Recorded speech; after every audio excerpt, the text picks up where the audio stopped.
வணக்கம். Cine cine mini mini 4 கில்லாடிகள் இப்படி ஒரு படம் வந்திருக்குது உங்களுக்கு தெரியுமா? இப்படி ஒரு திரைப்படம் வந்துச்சு. இந்த திரைப்படம் வந்த வருடம் 1969.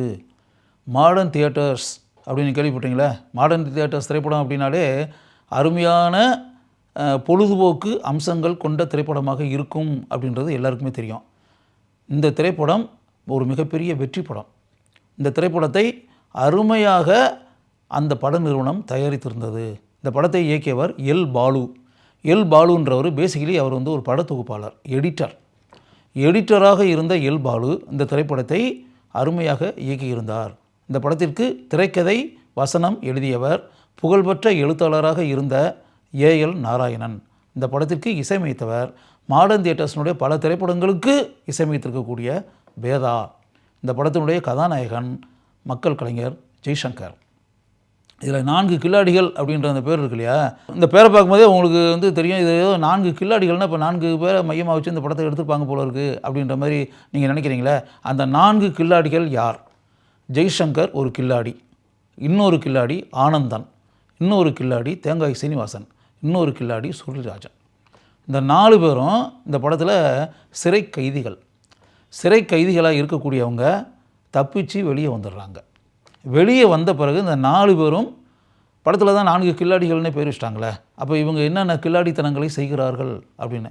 4 பேருமே திருடர்கள், எப்படிப்பட்ட காரியத்தையும் செய்யக்கூடியவங்க, எப்படிப்பட்ட அயோக்கியத்தனமான காரியத்தையும் செய்வதற்கு சிறிதும் அஞ்சாதவர்கள். அப்படிப்பட்ட அந்த 4 பேரும் சிறையை விட்டு வெளியே வந்த பிறகு பல தகுடுதத்த விஷயங்களில் ஈடுபட்டு பல திருட்டுத்தனங்களை செய்து பணத்தை கொள்ளையடித்து இப்படிலாம் ஆன பிறகு அவங்க என்ன செய்கிறாங்க அப்படின்றதான். இந்த 4 பேரும் சேர்ந்து ஒரு படத்தை உருவாக்குகிறார்கள், தயாரிக்கிறார்கள், இயக்குகிறார்கள் அப்படி வச்சுக்கோங்க.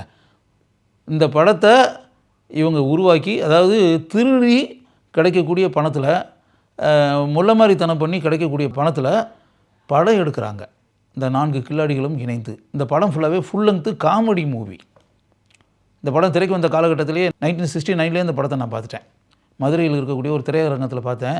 படம் ஃபுல்லாகவே இந்த பொதுவாக சொல்லுவாங்களே வயிறு வலிக்க சிரிச்சு அப்படின்றக்கல, உண்மையாகவே படம் ஃபுல்லாகவே வயிறு வலிக்க சிரிக்கிற அளவுக்கு இந்த படத்தினுடைய காட்சிகள் ஃபுல்லாகவே இருக்கும். பீனிலேருந்து கிளைமேக்ஸ் வர கலகலப்பாக இருக்கும். ஏஎல் நாராயணன் பொதுவாகவே இந்த கலகலப்பான பொழுதுபோக்கு அம்சங்கள் கொண்ட திரைப்படம் அப்படின்றது இல்லையா, அவர் அருமையாக எழுதுவார். இந்த மாதிரி படங்களில் கைவந்த கலை அப்படின்றக்கல, ஏஎல் நாராயணனுக்கு கைவந்த கலை. அதனால் அவருடைய முத்திரை படம் முழுக்க இருக்கும்.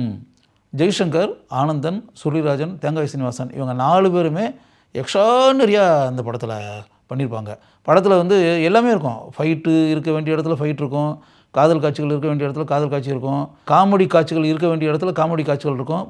டோட்டலாகவே படம் ஃபுல்லாகவே அருமையான நகைச்சுவை காட்சிகள் நிறைந்ததாக இருக்கும்.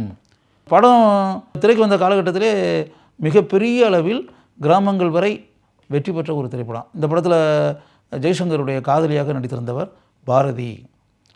சிவாஜி கூட தங்கச்சுரங்கம் படத்தில் நடித்தாங்கல்ல, அந்த பாரதி தான் அவங்க கதாநாயகியாக நடிச்சிருந்தாங்க. இதில் குறிப்பிட்டு கூறக்கூடிய ஒரு விஷயம் என்னென்னா, அதில் ஒரு பாட்டு இருக்கும், அருமையான பாட்டு. செவ்வானத்தில் ஒரு நட்சத்திரம் சிரித்தது என்னை பார்த்து அப்படின்னு ஒரு பாட்டு இருக்கும். அந்த பாட்டு எனக்கு ரொம்ப பிடிச்ச பாட்டு. அந்த படம் திரைக்கு வந்த காலகட்டத்திலேயே அந்த பாட்டை அப்படியே ரசித்து நான் கேட்டேன். அந்த பாட்டை எப்போவுமே நான் அந்த காலகட்டத்தில் பாடிக்கிட்டே இருப்பேன். வானொலியில் அந்த பாட்டு ஒலிச்சிக்கிட்டே இருக்கும். அப்போ நான் நினைப்பேன், வேதா என்ன அருமையான ஒரு டியூனை இந்த படத்துக்காக போட்டிருக்காரு அப்படின்ற மாதிரி நினைப்பேன். நைட் எஃபெக்ட் சாங் அது அருமையாக படத்தில் படமாக்கி இருப்பார்கள் அப்படின்னு. அதனால் இந்த 4 கில்லாடிகள் அப்படின்ற அந்த திரைப்படம் திரைக்கு இத்தனை ஆண்டுகளுக்கு பிறகு இந்த படத்தை பற்றி சொல்கிறதுக்கு இன்னொரு காரணம் என்னன்னா, இந்த ப்ரோக்ராம் நீங்கள் பார்த்துக்கிட்டு இருக்கீங்களே, திரையுலகத்தை சேர்ந்தவர்கள் யாராவது இந்த படத்தை பார்த்து இந்த படத்தை பற்றி நான் பேசுகிறத கேட்டு அப்படின்ற மாதிரி இருந்துச்சுன்னா, இந்த படத்தை இதுவரை நீங்கள் பார்க்காம இருந்தீங்கன்னா ஒரு தடவை பாருங்கள். பார்த்தீங்கன்னா இந்த படத்தை இப்போ பண்ணலாம். இன்றைக்கி இருக்கக்கூடிய நடிகர்களை வச்சு அருமையான காமெடி காட்சிகளை கொண்ட திரைப்படமாக இன்றைக்கி இருக்க ட்ரெண்டுக்கு ஏற்ற மாதிரி பண்ணலாம். இன்றைக்கி பண்ணால் கூட 4 கில்லாடிகள் படம் நிச்சயமாக வெற்றி படமாக அமையும் அப்படின்றது மட்டும் என்னால் உறுதியாக சொல்ல முடியும். அதனால் என்னென்னா, இந்த கதைக்காக தேடி அலைஞ்சி சரியான கதை கிடைக்காம வெற்றி படமாக இருக்கிறதுக்கான அம்சங்கள்லாம் இருக்கக்கூடிய ஒரு அருமையான ஸ்கிரிப்ட் கிடைக்காம அப்படின்ற மாதிரிலாம் நீங்கள் நினச்சிங்க அப்படின்னா 4 கில்லாடிகள் திரைப்படத்தை பாருங்கள்.